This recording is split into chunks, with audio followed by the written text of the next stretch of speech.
মুন্সিগঞ্জে ২ বছরেও চালু হয়নি পানি শোধনাগার প্রকল্প, ফলে বিশুদ্ধ পানি সংকটে পৌরবাসী।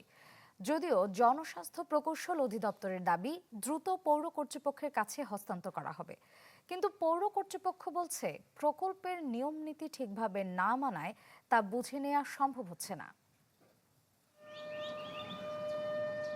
বিশুদ্ধ পানির সংকট মেটাতে শোধনাগার প্রকল্পটির কাজ বছর দুয়েক আগে শেষ হলেও মিলছে না সুবিধা।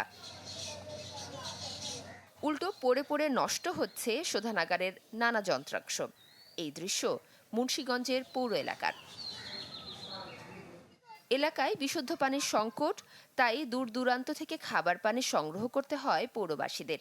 সেই দুর্ভোগ কমাতে ২০১৮ সালে ১০ কোটি টাকা ব্যয়ে পানি শোধনাগার প্রকল্পের কাজ শুরু হয়। ২০২৩ সালের মাঝামাঝিতে প্রকল্পের কাজ শেষ হয়, কিন্তু হস্তান্তরের জটিলতায় তা এখনো চালু হয়নি। পানি দুর্গন্ধ, লাল হয়ে যায়, আমরা খাদ্য খাওয়ার রান্না খাইতে পারি না।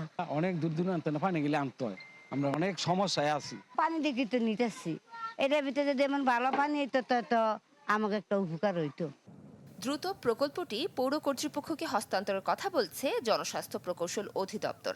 তবে শোধনাগারের পানি ও কাজের মান নিয়ে প্রশ্ন তুলেছে পৌর কর্তৃপক্ষ। যখন কাজ হয় তারপরে তো আমি এসেছি, মানে এই প্রজেক্ট শেষে, তো ওই সময় কিছু সমস্যা আছে, তো সেই সমস্যাগুলো ওই সময় ওভারকাম করেই এখন আজকে এই পর্যায়ে নিয়ে আসা হয়েছে। কিছু কাজ করতে গেলে থাকেই, এই সমস্যাগুলো সমাধান করা অলরেডি হয়ে গেছে। তো যার জন্য এটা করাটি এখন যেটা আছে, ইনশাল্লাহ এটাতে আমরা আমাদের যে পারপাস এটা সার্ভ হবে। পৌরসভা বুঝে নেয় নাই না, প্রকল্প শেষ বুঝে দেওয়া হয় নাই, ওরা মানে সঠিকভাবে কাজটি বাস্তবায়ন এখনো করতে পারেনি। এই কারণে জনস্বাস্থ্য প্রকৌশল অধিদপ্তরের তথ্যে জেলার ১৫% টিউবওয়েলের পানিতে আয়রন ও আর্সেনিক রয়েছে। এই প্রকল্প কার্যক্রম শুরু হলে ধলেশ্বর নদী থেকে প্রতি ঘন্টায় ৩.৫ লাখ লিটার পানি বিশুদ্ধ করা যাবে। Desk report, channel 24।